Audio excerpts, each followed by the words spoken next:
শহীদ জিয়ার প্রথম সমাধি রাঙ্গুনিয়ার পোমরা গ্রাম। চট্টগ্রামের রাঙ্গুনিয়ায় সাবেক রাষ্ট্রপতি জিয়াউর রহমানের প্রথম সমাধি স্মৃতিসৌধ। মহান মুক্তিযুদ্ধের ঘোষক ও সাবেক রাষ্ট্রপতি শহীদ জিয়াউর রহমানের প্রথম সমাধিস্থলটি অনেকটা অরক্ষিত অবস্থায় পড়ে আছে। চট্টগ্রামের রাঙ্গুনিয়ায় এই স্থানটি অনেকের কাছে জিয়ানগর নামে পরিচিত। বিগত সরকারের ১৬ বছরে এই সমাধিস্থলে প্রকাশ্যে কেউ যেতে পারতেন না। মাঝে মধ্যে ঝটিকা সফরে এসে ফুল দিয়ে যেতেন বিএনপির নেতাকর্মীরা।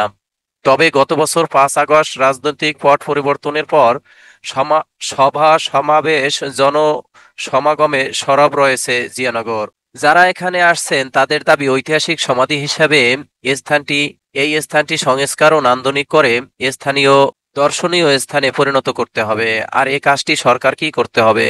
বাংলাদেশের রাষ্ট্রপতি থাকাকালে ১৯৮১ সালের চট্টগ্রাম সার্কিট হাউসে বিপথগামী কিছু সেনা সদস্যের হাতে নিহত হন জিয়াউর রহমান। ওই সময় তাকে চট্টগ্রাম কাপ্তাই সড়ক সংলগ্ন রাঙ্গুনিয়া পোমরা পাহাড়ি এলাকায় কবরস্থ করা হয়। এর ২ দিন পরই সেখান থেকে লাশ ঢাকায় নিয়ে জাতীয় সংসদ ভবনের উত্তর পাশে কবরস্থ করা হয়। তারপরও ঢাকাসহ দেশের বিভিন্ন স্থান থেকে লোকজন জিয়ানগরে এসে প্রথম সমাধিস্থলে শ্রদ্ধা জানানো অব্যাহত রাখেন।